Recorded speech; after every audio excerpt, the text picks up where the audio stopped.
எல்லாருக்கும் வணக்கம். இன்றைக்கி நம்ம எதை பற்றி பார்க்க போகிறோன்னா, இந்த தென்னங்கன்றுகளை பற்றி தான் பார்க்க போகிறோம்.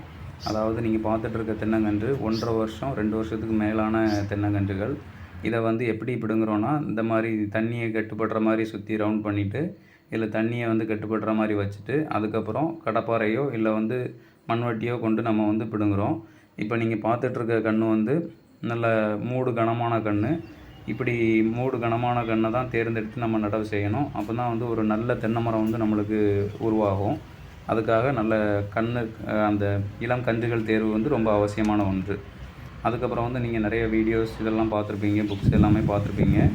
நீங்களும் கூட தென்னங்கன்றை வந்து நடவு செய்திருப்பீங்க. அதாவது 3 அடி அகலம் 3 அடி ஆழம், அப்படி இல்லைன்னா 2.5 அடி அகலம் 2.5 அடி ஆழத்துக்கு ஒரு குழி தோண்டிட்டு, அதுக்கப்புறம் முன்னாடிலாம் என்ன பண்ணுவாங்கன்னு சொன்னால், குழியை வந்து தோண்டி அதை ஆற போடுவாங்க. ஸோ தட் அந்த சன்லைட் வந்து நம்மளுக்கு படும்போது அந்த வெயில் பட்டாலே அந்த கிருமிகள்லாம், மண்ணில் இருக்க கிருமிகள்லாம் வந்து அந்த தன்னால் அழிஞ்சிரும். அதுக்காக வந்து அந்த குழியை ஆற போடுவாங்க. நல்லா காற்றும் போயிட்டு வந்துட்டுருக்கும்.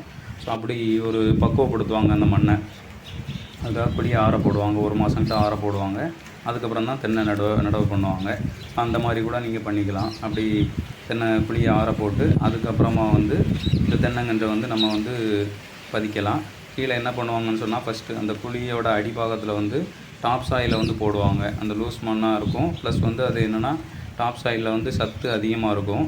அதனால் அந்த மண்ணை போடுவாங்க. அப்புறம் வந்து ஒரு பாக்கெட்டோ 2 பாக்கெட்டோ நம்ம உப்பு, கல் உப்பு வந்து போடுவாங்க. அதுக்கப்புறம் வேப்ப முன்னாக்கு இதெல்லாம் போட்டு அந்த மண்ணில் மிக்ஸ் பண்ணுவாங்க. அந்த டாப் சாயிலில் மிக்ஸ் பண்ணி அந்த அடிப்பாகத்தில் போடுவாங்க. இது எதுக்காக, இந்த வேப்ப முன்னாக்கு உப்பு எல்லாம் எதுக்காக அப்படின்னு சொன்னால், அந்த மண்ணில் இருக்க நச்சுத்தன்மையை வந்து எடுத்துரும். அதாவது தேவையற்ற கிருமிகளை வந்து அழிச்சிரும். அப்புறம் வந்து இந்த வேப்ப முன்னாக்கு வந்து நோய் எதிர்ப்பு சக்தி மிகுந்தது. அதனால் வந்து இதை வந்து யூஸ் பண்ணுறாங்க தென்னங்கன்று நடவு டைமில்.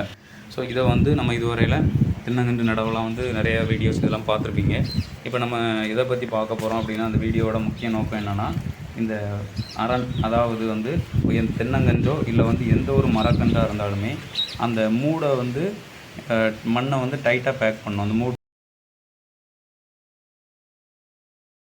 இருக்கட்டும், அப்புறம் வேறு ஏதாவது கன்று வச்சா கூட அந்த மூட்டு பகுதி வந்து நம்மளுக்கு இறுக்கமாக இருக்கணும்.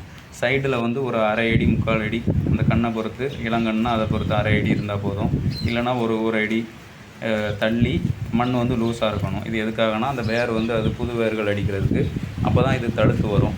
அதனால் வந்து நம்ம இந்த மாதிரி ப்ராசஸ் பண்ணுறோம். இப்போ இந்த காற்றுல வந்து வேர்கள் வந்து அசையாமல் இருக்கணும். அதாவது அந்த மரங்கள் ரொம்ப அசையாமல், லைட்டாக அசைஞ்சால் ஒன்றும் பிரச்சனை இல்லை. ரொம்ப அசைஞ்சு அப்படின்னு சொன்னால், அந்த வேர்கள் எப்போவுமே ஆக்சிலேஷனில் இருந்தால் அந்த புது வேர்கள் வந்து நம்மளுக்கு அடிக்காது.